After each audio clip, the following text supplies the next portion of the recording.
फंसा करके बच्ची के साथ बहुत बड़ा षड्यंत्र किया गया है और छल किया गया है।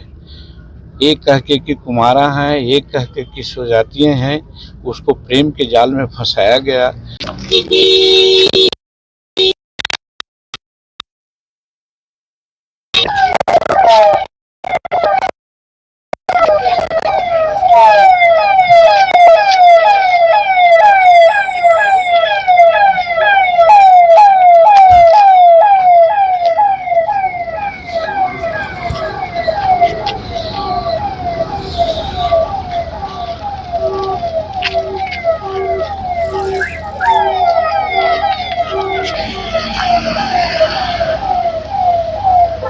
लोकेशन बताए चाय वाला खाली जब कर लेना है। हाँ लोकेशन है, पता चला उसको हटा देना है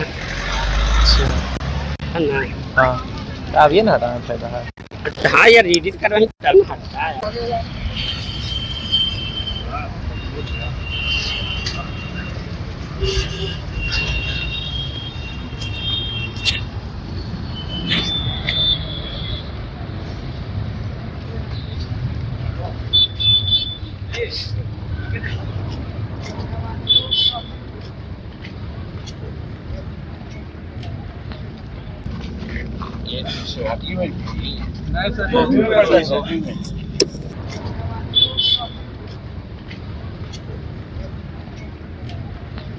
देखिए, दिव्या हत्याकांड जो हुआ है, मैं समझता हूँ कि प्रेम के फांस में फंसा करके बच्ची के साथ बहुत बड़ा षड्यंत्र किया गया है और छल किया गया है।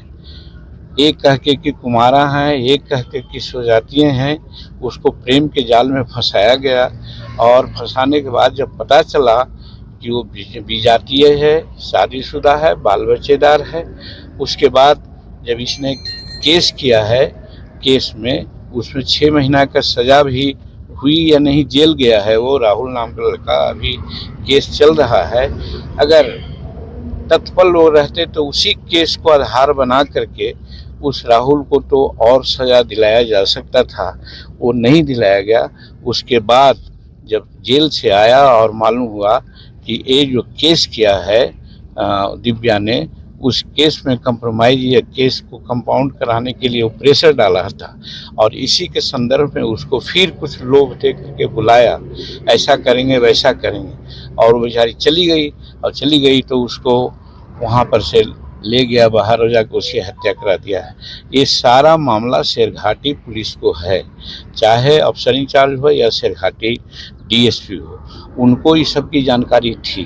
अगर ऐसा जानकारी नहीं होती तो एक बात थी, राहुल को उसको पकड़ना चाहिए था, तत्काल पकड़ के पूछना चाहिए था। और एक गाड़ी है जो बगल के ही लोग यूज करते हैं, अभी भी वहाँ पर वो गाड़ी है, वो जिस गाड़ी से ले गया है, चौपारण ले गया है, बोधगया ले गया है, चेरकी से होकर के फिर ले गया वहाँ हंटरगंज, वहाँ जाके हत्या किया है। तीनों जगह हमारे चेक पोस्ट हैं, चेक पोस्ट पर गाड़ी रस की है, इसकी भी जानकारी है। पुलिस को सब पता है। हमारा कहना है कि चाहे हंटरगंज का पुलिस हो या शेरघाटी का पुलिस हो, ये लोगों के निकम्मापन के चलते से सारी बात हुई है। अगर ये अपना ड्यूटी किए हुए रहते तो राहुल और उसका जो 5-6 आदमी है वो पकड़ा जाता और आज वो सब जेल के ही हमें चक्कर रहता। आज हम सीनियर एसपी से बात किया गया का तो मालूम हुआ कि उसका लोकेशन मिल रहा है राहुल का, तो ठीक है, वो राहुल से जब पकड़ा है। लेकिन सीनियर एसपी को अभी हमने कहा है कि शेरघाटी के जो अफसर इंचार्ज है या शेरघाटी का जो डीएसपी है उसके बारे में भी जरा बात कीजिए। मैं अभी डीजीपी से भी बात करना चाहा, बात नहीं हुई, मैं डीजीपी से भी बात करूंगा और फिर डीजीपी झारखंड से भी बात करूंगा। दोनों से बात करके इस मामला को उद्भेदन करावेंगे और जिसका भी कहीं भी स्लैकनेस है उसको हर तरह से हम चाहेंगे कि उस पर भी कार्रवाई हो। अगर ये बात न होती है तो चाहे सीआईडी हो या सीबीआई की जांच हो, यहाँ तक ही मामला को हम ले जाना चाहेंगे और चाहेंगे कि इस प्रकार का बात जो एक शेड्यूल कास्ट की लड़की के साथ हुआ है दूसरा को हिम्मत न करे। सर परिजन असुरक्षित महसूस कर रहे हैं सर, यहाँ पे सुरक्षा के लेकर के भी मांग किया जा रहा है। ऐसा अभी हमसे तो लोग नहीं कहा, धमकी लोग दे रहे हैं, सुनते हैं कि इन लोगों को भी धमकी दे रहे हैं, ठीक है, आपने कहा, हमको ये मामला नहीं समझ में आया था, लेकिन ज़रूर जो इतना शातिर आदमी है जो इस तरह का काम कर सकता है, वो पैसा वाला है और जमात वाला है, तो कर सकता है। वो आज कहीं बाहर है तो उसके 10-20-50 आदमी इधर होंगे, वो भी कोई घटना घटा सकता है। और ये अनुसूचित जाति का मामला है, इसलिए हम तो सीनियर एसपी से कहेंगे, आपके माध्यम से ऐसे भी कहेंगे कि इसकी सुरक्षा की गारंटी दे।